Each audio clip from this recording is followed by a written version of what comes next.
What I would say, though, is we do expect to have our preliminary injunction filed soon.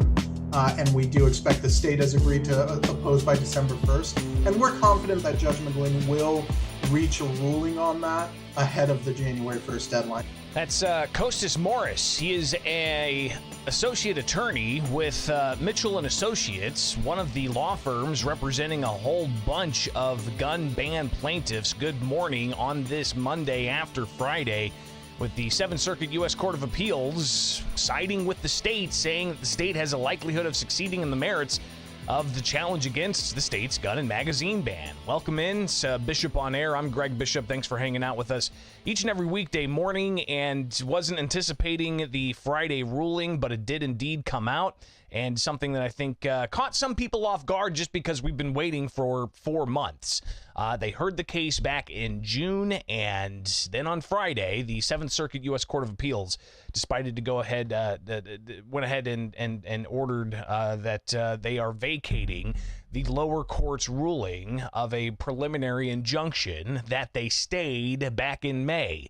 So let's just take a step back. We'll hear what Costas Morris had to say when I chatted with him over the weekend. And again, he's one of the attorneys representing plaintiffs in the gun and magazine ban case. And we'll also hear from Costas about the ongoing litigation in the Southern District. So just take a step back here. All right, how did we get to this point? January 10th, Governor J.B. Pritzker here in Illinois enacts a ban on 170-plus semi-automatic rifles, shotguns, and pistols, and bans on magazines of capacity of 10 or more or rather more than 10 for rifles and more than 15 for handguns.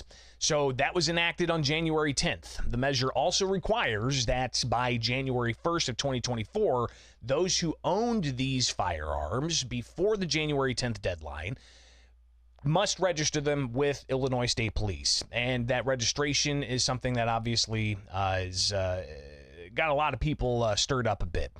So let's go ahead and fast forward. You got lawsuits filed in the Southern District and the Northern District, and you've had the different districts consolidate cases and the challenge of the Second Amendment. Northern District judges sided with the state on local bans, including Chicago and Naperville, but also the state bans. And then the Southern District, Judge Stephen McGlynn, he filed a preliminary injunction back in April. And essentially, it halted the law from being enforced. So after that, 6 days go by, the state goes to the Seventh Circuit Court of Appeals and appeals the Southern District ruling, to which the Seventh Circuit said, you know what, we're going to take the Southern District cases and the Northern District cases, are going to lump them together, and then we're going to have briefings and a hearing. The Naperville case went to the U.S. Supreme Court to say, hey, we need an expeditious result here. Please take this case. And the Seventh Circuit said, no, we're going to expedite this. So Supreme Court said, okay, they're going to expedite this. Seventh Circuit expedited a hearing, but then they, for 4 months, sat on the ruling until Friday comes out. Now, before the ruling came out, you had some action back down in the Southern District because the plaintiffs' groups were taking different elements of their cases that went all the way to the appeals court that weren't argued and bringing them back to the district court. All right, so you had Thomas Magg. Back in October, he brought the vagueness question. That was heard. We're waiting for Judge Stephen McGlynn, who had previously issued a preliminary injunction in the Second Amendment question. We're waiting for Judge Stephen McGlynn to issue some kind of ruling on the vagueness question.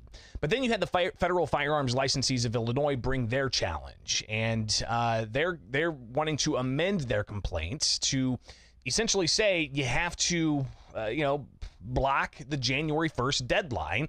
There's irreparable harm that's possible. There's no due process, and a variety of other arguments. So they were allowed back in the Southern District to amend their complaint, and they were set to file a preliminary injunction motion on Friday when all of a sudden you get that ruling.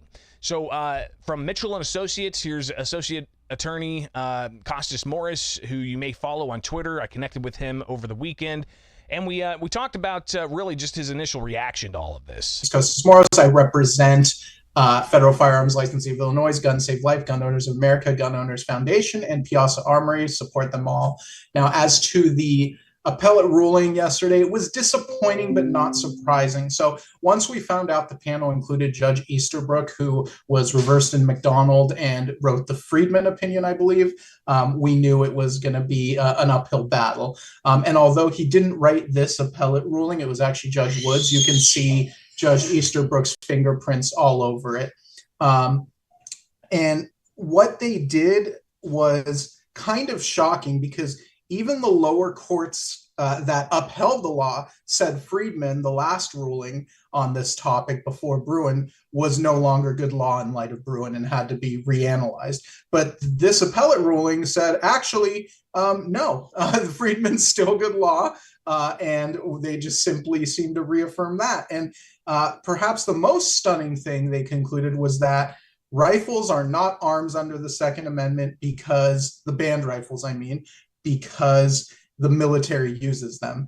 And that standard has never made its way into any Supreme Court precedent, or frankly, any other case I've seen. Even anti-Second Amendment rulings have not concluded quite that much. What they typically say is certain weapons that are only useful to the military, maybe your Stinger missiles, ordnance, things like that, are not covered as bearable arms that are in common use by citizens, so they're not protected by the Second Amendment. But nobody's ever said they aren't arms under the Second Amendment. It's just that the historical tradition allows you to restrict dangerous and unusual weapons.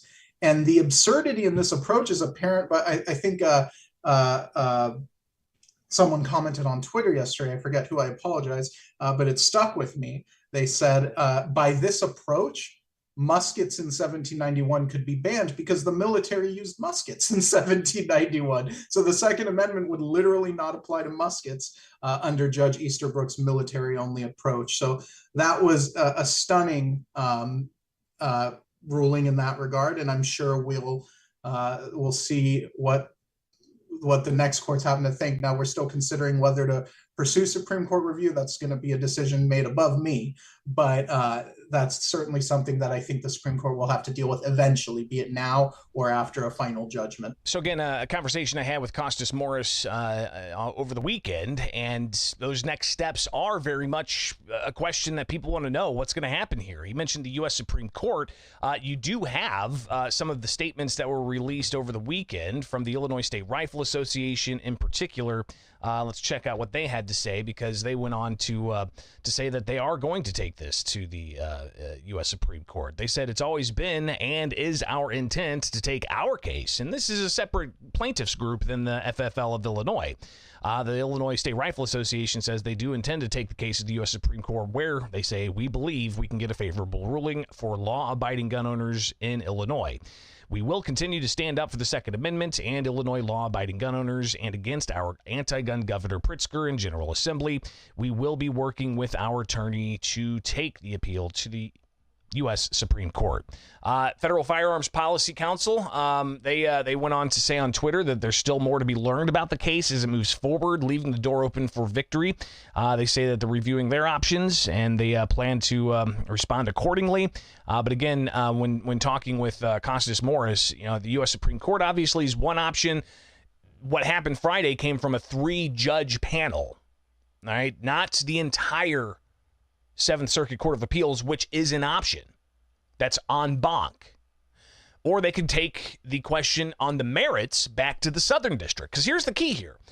This was just on the preliminary injunction, and this was something that was made clear in the appeals court's majority opinion. They essentially said the state of Illinois, in the litigation that lies at the heart of the case, has decided to regulate assault weapons and high-capacity magazines, a decision that is valid only if the regulated weapons lie in the military side of that line and thus are not within a class of arms protected by the Second Amendment. While they made that in their filing, in their order, it wasn't necessarily about the merits, the ultimate outcome. The ultimate outcome was just a vacation of the preliminary injunction that they stayed back in May from Judge Stephen McGlynn he issued in late April. So that was really what the ultimate outcome was. But the next steps here, U.S. Supreme Court review, full panel of the Seventh Circuit Court of Appeals, or going back to the Southern District. Again, here's Costas Morris with some of those ideas of what happens next here. So again, it's not my call. I'm an associate with Michelle and Associates. I'm not the senior associate. That's Chuck Michelle, and it's also going to be the clients will decide. So everything's on the table right now. I don't know which way we're going to go yet. We're probably going to discuss it early next week after having digested this ruling. But yes, in bank is an option if we want to. If we en banc, if we want to go that route. The Supreme Court is an option, and with so many sets of plaintiffs. I don't know what level of coordination there's going to be yet, but maybe different groups will try different things. We'll see. Yeah. Well, another question I had for him was about, again, explaining what the ultimate outcome was from Friday's ruling, right? Was it preliminary injunction? Was it based on the merits of the case? Ultimately, what's an attorney's interpretation of what happened on Friday? Right. Well, to be clear, on a preliminary injunction, they are judging who they think is more likely to succeed. So they did do a Second Amendment analysis, kind of. I didn't think it was a very, faithful to Bruin analysis, but their conclusion was we believe it's much more likely than not that the government will succeed. However, they did leave the door open that with a more complete record after a judgment in McGlynn's courtroom or the other courtrooms as well, that could change. Following more development of the record. The main thing they seemed to do in this opinion, though, was they really just talked about the AR-15, and that's interesting because although that's a very high profile firearm and we certainly think it should be protected, this ban covers a lot of shotguns, a lot of handguns, a lot of rifles that are not AR-15s, like certain models of Ruger 1022s could be are affected. So it was interesting that they focused in on this one thing and seemed to ignore all the other arguments. They could have reached a more split decision saying, it might not protect AR-15s, which we still think would be wrong, but it does protect these other common shotguns and stuff that end up being encompassed in this ban. And I think the dissent pointed that out too. So the dissent, he also talked more about in as much as just what was all in that dissent. It's important when you hear and read these opinions that come out, even out of the U.S. Supreme Court. Don't just look at the majority opinion. Look at that dissenting opinion, and you get a general idea of just all the various arguments there are. So while the majority opinion from Judge Wood and Easterbrook essentially, said, hey, the state has a likelihood of winning on the merits. We're vacating the lower court's preliminary injunction. But the Second Amendment has limits, just all freedoms have limits, they say. And they go through and talk about military weapons and, the civilian weapons and so on. But what was the dissent's take on the case? He seemed to, yes, I think the dissent was longer than the majority opinion, actually. But I read it yesterday, and he seemed to be exasperated with a lot of these arguments. Like the point about these not being arms is, frankly, as he saw too, ludicrous. No matter what you think about whether they should be protected by the Second Amendment under historical tradition, they are arms, because Heller defined arms as weapons of offense or armor of defense, or by another dictionary from the era, anything a man taketh into his arms to cast at or strike another. So anything, even an M16, even a machine gun, is an arm. You then proceed to the second question of the historical tradition, and that's when you figure out, are these, can these be banned because despite being arms, maybe they're dangerous and unusual, or these other historical concepts that exist to allow some restrictions on the right to bear arms. But the Seventh Circuit didn't even want to acknowledge that much. And their definition of arms, as the dissent commented, that they can be restricted to things that the military has never used, is ridiculous. I think the dissent gave the example of the M9, which the military used as its standard sidearm for about 30 years, I think, something like that. But for 10 years before it was ever sold, before the military adopted it, it was available on the civilian market. It's a very common handgun. Does the military adopting it suddenly make it not an arm under the Second Amendment? It's a ridiculous argument, also because at the time of the founding and until the 20th century, really, civilians had better arms often than the military. Like in the Civil War, people would some people could afford to buy the then new Henry repeating rifles, whereas most of their fellow soldiers would have these single shot rifles. So it's never been the standard that something being used by the military means it's unprotected by the Second Amendment. In fact, it's quite nearly the opposite. For a while, commentators in the 19th century said that arms that are used by the military are the ones that are protected by the Second Amendment, whereas maybe there's more leeway to ban things like pocket knives and small concealable pistols, but you can't ban the large revolvers and the rifles and such that a soldier would use. So again, he clarified on Twitter after we chatted about this and I published a story. He said that they could ban the carrying of certain types of pocket knives or small, pocket pistols type thing. There's a historical precedent for some of that, but ultimately he says that the Second Amendment was, historically believed to be to protect those arms that even the military could have. And he, as you heard, the part of the dissent talked about a pistol that was on the civilian market for a decade or two before the U.S. military decided to go ahead and make that a kind of standard issue sidearm. So interesting to hear some of these arguments. Now, next steps, of course, you've got David Siegel with the Illinois State Rifle Association saying that they're looking at their available remedies. You even have Dan Eldridge from the Federal Firearms Licensees of Illinois saying that they haven't made a determination yet. And Costas Morris, being an associate attorney for Mitchell and Associates representing FFL of IL, saying that they're going to be regrouping this morning, starting to see what those next steps look like. Are all these plaintiffs groups going to stick together? It's a big, important question. But all that's with the Seventh Circuit Court of Appeals.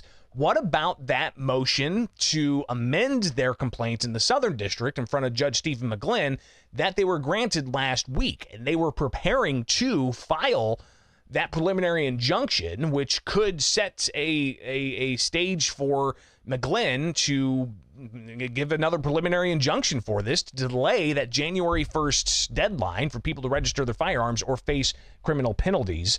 Here is Costas talking about what they're doing back in the Southern District now. Yeah, so we were just about to file on Friday our second motion for preliminary injunction to try and stop registration, but we decided to hold off for now because we just got this ruling out of nowhere on Friday. Not out of nowhere. I mean, we knew it was coming. We just didn't know when. So now we're going to take a pause real quick just to see how it affects our arguments. My initial impression is it doesn't, because although they obviously upheld the law for now, it's only on a preliminary basis. And as they mentioned a couple times in their ruling, it could change later. So we still think our Second Amendment argument as well as our due process arguments are valid. I mean, the due process arguments are still viable no matter what, because the Seventh Circuit didn't even talk about vagueness or any of that. But even the Second Amendment argument, I think we argue that there's no historical tradition of registration. And while we might have to now adapt that a bit to explain why the Seventh Circuit ruling doesn't kill that argument for now, which we'll do, I still think it's very much viable. Yeah, because that's important, because otherwise registration is going to kick in, even though now there's either going to be Supreme Court or en banc appeals or both. Illinois will not pause the registration. It would have been reasonable if they were willing to, pass a quick amendment to the law saying, let's delay registration a year so we can see how these cases shake out. We think that would have been the reasonable move, but they're not doing that. So we were left with no choice but to amend our complaint and bring this motion. So again, that's Costas Morris with the Mitchell and Associates talking about the efforts down in the Southern District to try to bring about another preliminary injunction to halt it from going into place, because January 1st is coming, and a lot of people are concerned about that. What I would say is I can never advise anyone to break the law, and I never would. I don't want anyone to get in trouble. What I would say, though, is we do expect to have our preliminary injunction filed soon, and we do expect the state has agreed to oppose by December 1st, and we're confident that Judge McGlynn will reach a ruling on that ahead of the January 1st deadline. So if people want to wait until the last week or two to register in order to see the result of our motion for preliminary injunction and see if maybe Judge McGlynn enjoins it, they can do that. Now, of course, I will caution that we could very well prevail with Judge McGlynn and then have the Seventh Circuit tell us to pound sand and just reverse that and force everyone to register. So that's a possibility. And again, I would never encourage anyone to break the law here. If you want to protect yourself, if you own one of these rifles, then frankly, the only safe route is registration. And I'm ideologically opposed to it. I think it's against the Second Amendment. That's why that's why we amended our complaint. We're arguing it. I just don't want anyone to get in trouble on account of a protest action. So again, while the Seventh Circuit Court of Appeals Friday issuing their opinion saying that the state's likely to succeed on the merits of the case, the next steps here are still unclear as to if the plaintiffs groups are going to band back together and go to the U.S. Supreme Court, go to the en banc panel of the appeals court, or go back to the Southern District, while you still have this question of vagueness from the Thomas Mag case still pending in the Southern District, and you have FFL of Illinois and others looking to bring about a injunction to block the January 1st deadline from going into place until all of this litigation plays out. Final thoughts from Costas Morris. No, just other than please go ahead and support our plaintiffs in this case. They're the reason we're able to bring it. That's the Federal Firearms Licensees of Illinois, Gun Save Life, Gun Owners of America, and Piazza Armory. So please support all of them. And stay tuned. I know it was very dispiriting to get this ruling, but frankly, it was not a surprise. We all expected it once we saw who the panel was. That's just the unfortunate reality. Both the two majority justices on the panel do have a history of, opposing Second Amendment rights. Judge Easterbrook denied there was an individual right to bear arms previously. So this shouldn't be surprising. And we do think at the end of the day that our position and Judge McGlynn's original ruling will be vindicated. Hopefully it'll be sooner rather than later, but regardless, we do think we'll win in the end here. So there you go. Costas Morris, want to thank him for taking the time with me over the weekend to provide the reaction to give you that update. All right, stay tuned. Much more. It's Bishop on Air. Like, subscribe, hit that notification bell.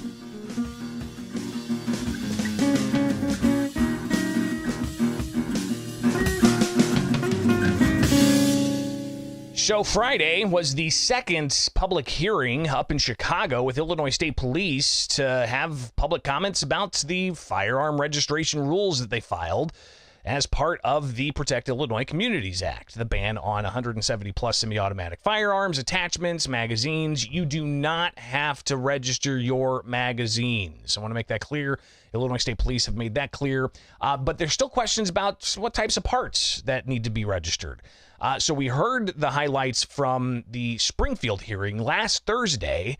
Friday morning up in Chicago was the second of 3 hearings, and today down in Caseyville, which I'm going to have to get done here shortly to head down to Caseyville to attend that hearing and to talk with some of the individuals who were there addressing Illinois State Police with their questions.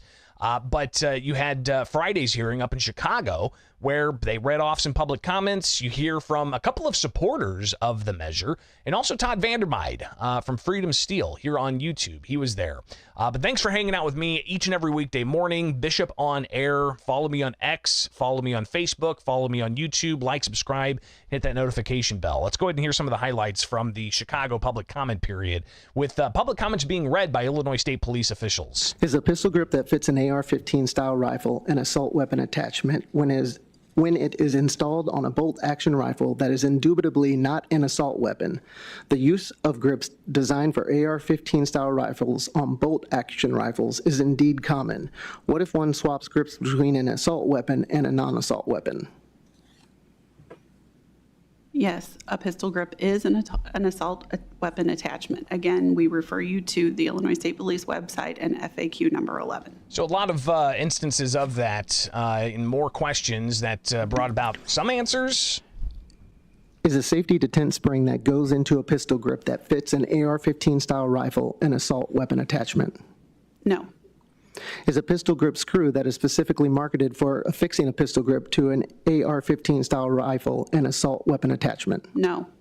is an AR-15 vice block that holds the lower receiver of an AR-15 style rifle in place while one installs, for an example, a pistol grip and assault weapon attachment. The vice block clearly attaches to the rifle for the purpose of making such a rifle, and it is specifically designed for this purpose. This seems to meet the language of the PICA as much as any other part. No, the ISP does not believe that that is an assault weapon attachment. So you've got, again, questions, specific questions with some specific answers, right? So that was the second public hearing up in Chicago. A few more things that they delved into when it comes to reading off questions that people submitted, which, by the way, you could still submit questions. If you go to the Illinois State Police websites, you can find out how to do that. November 20th is the last day that you could submit those questions, and those questions are... ultimately, they're wanting to have those answered by the next couple of weeks. We'll see if they actually have some answers before the next JCAR hearing in just a few days here. It is Monday, and veto session's back, and I believe they've got a JCAR hearing set for in the days ahead. So we'll see what they have to do with the responses, if any, for November's JCAR hearing. But they said that they'll try to get stuff together by December's JCAR hearing, or maybe after the first of the year. But then the deadline's going to come in for the registration to kick in. And if you don't have your firearms registered and you're found out of compliance, you could face a Class A misdemeanor first offense and a Class 3 felony second and subsequent offenses.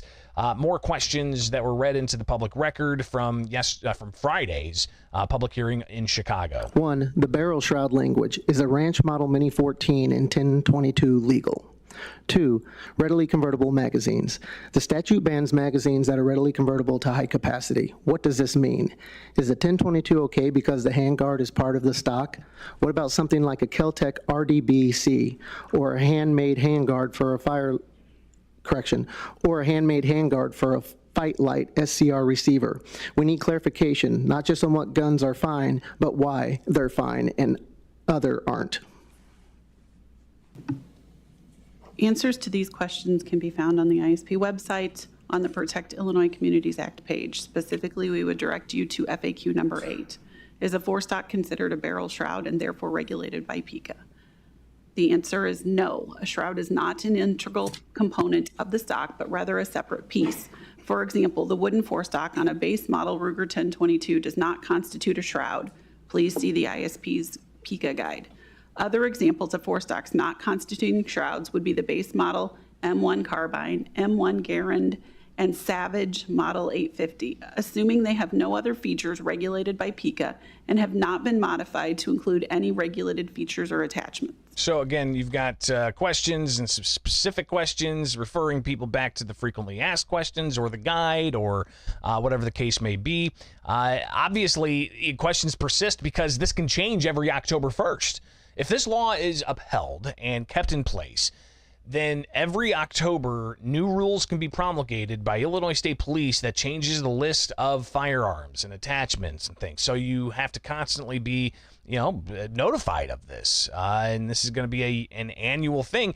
I don't know if the Second Amendment, that's, I guess what's a question is, what does shall not be infringed mean? What does, the right to keep and bear arms mean? What does for the security of a free state mean? What is a well-regulated militia?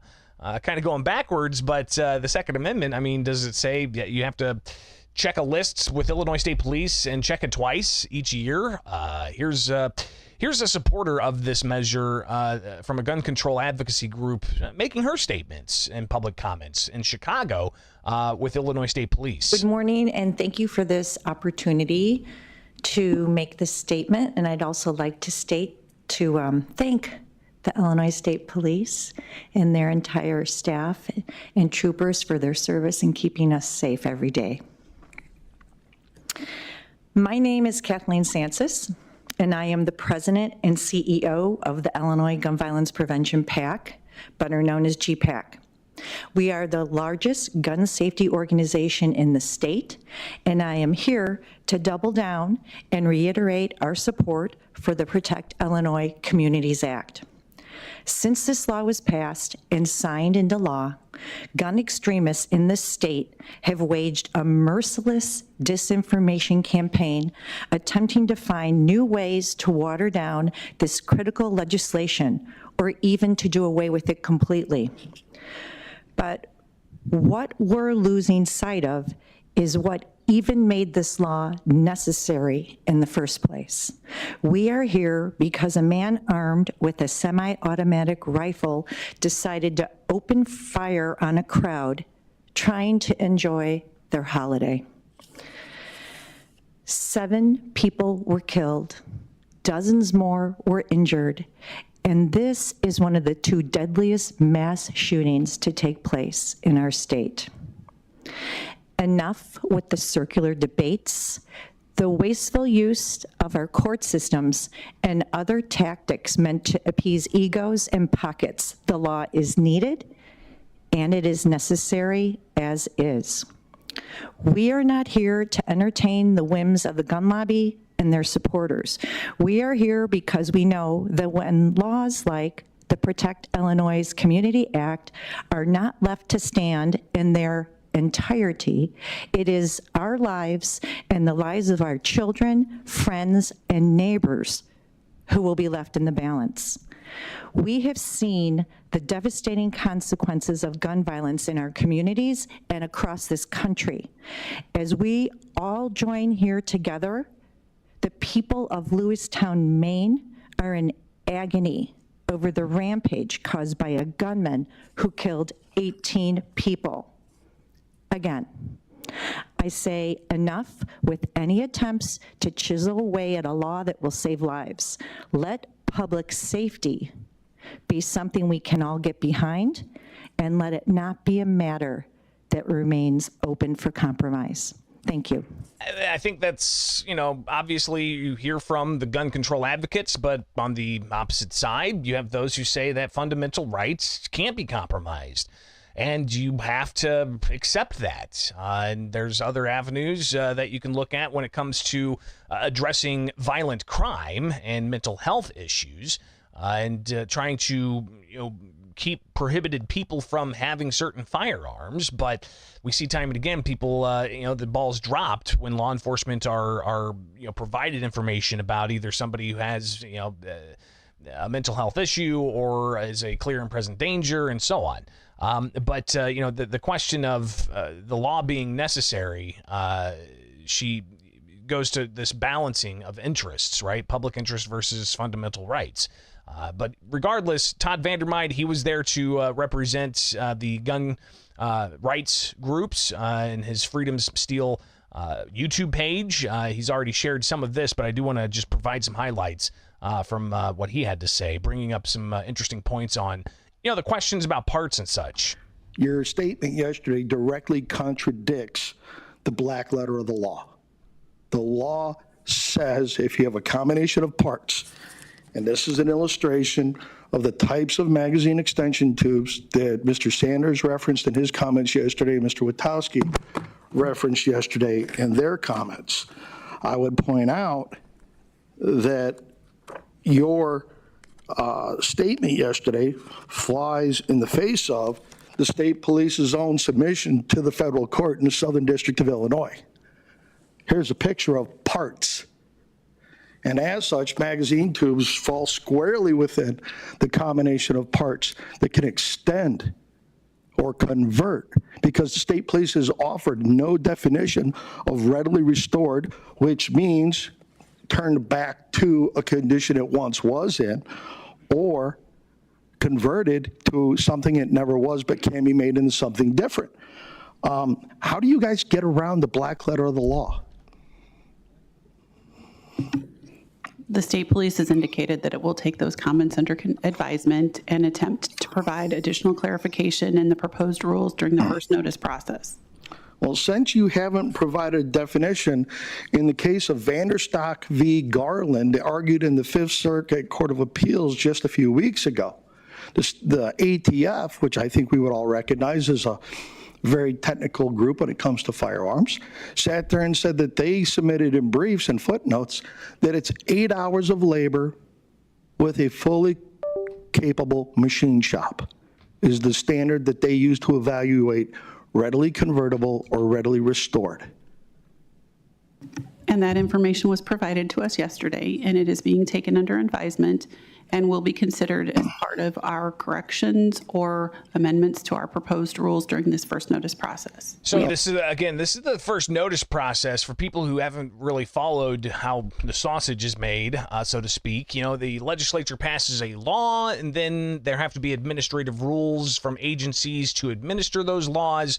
Typically, they're proposed rules, but for some reason, and this is part of the Southern District of Illinois case that Federal Firearms Licensees of Illinois have brought, questioning why there was an emergency, why state police waited 9 months to file their rules, why?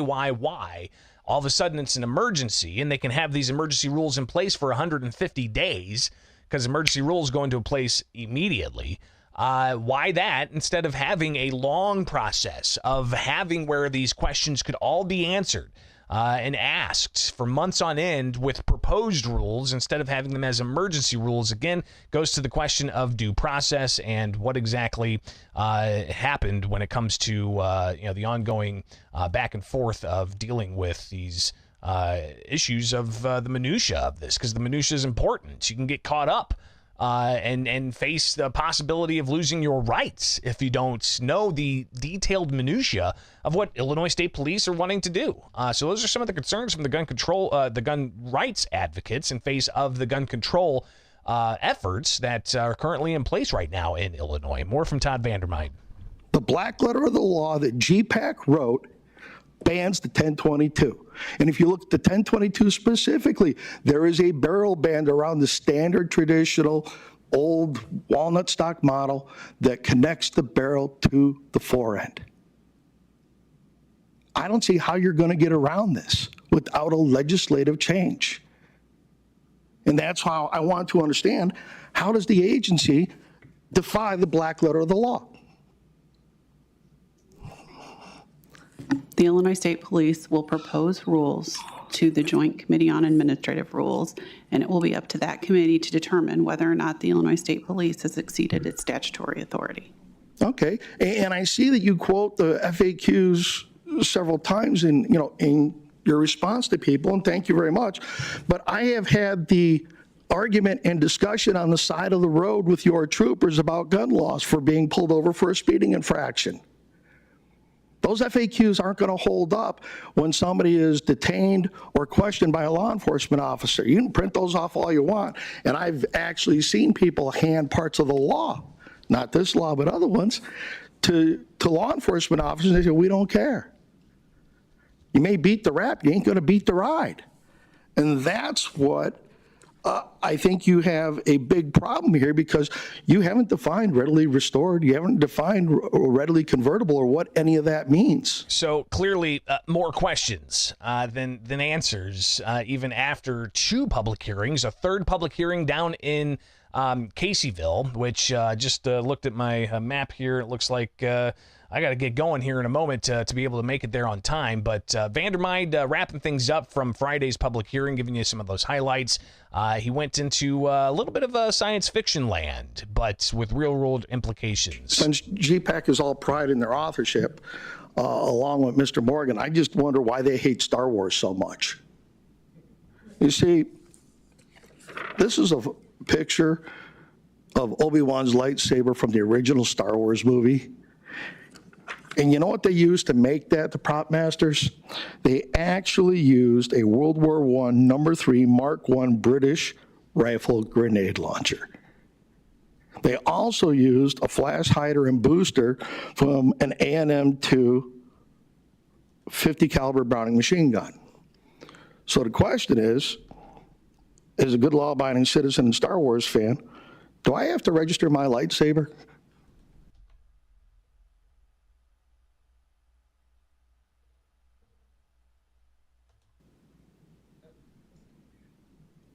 Because I actually have these parts.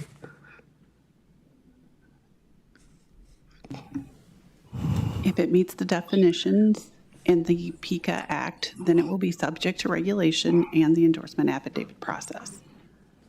So with that, I think your agency has been put into a position where it can't win because a group of people who knew next to nothing about firearms or all the intricacies of all these things that they put into a law passed what they wanted with little thought to your agency. And I don't necessarily envy your position that you're in because you've been handled a big pile of goo to try to fix because the legislature isn't going to go about and do it.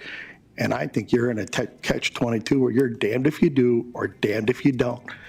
So again, Todd Vandermeide from Freedom Steel. We'll have to connect with him in the near future to get more of his thoughts on how all this is playing out. So that's a highlight from Friday's hearing. I'm going to get out of here and head down to Caseyville. We'll bring you highlights from that hearing tomorrow morning here with Bishop on Air, so be sure to stay tuned. Like, subscribe, follow me anywhere. Just search Bishop on Air and click that notification bell, all right? Have yourself a great day. We'll be back here tomorrow morning about 7:30, 7:40 or so and give you those highlights and also a preview of veto session. The final 3 days are today here in Springfield at the state capitol. We'll definitely plan on being there as well and give you the latest. So be safe out there, all right? We'll see you here tomorrow.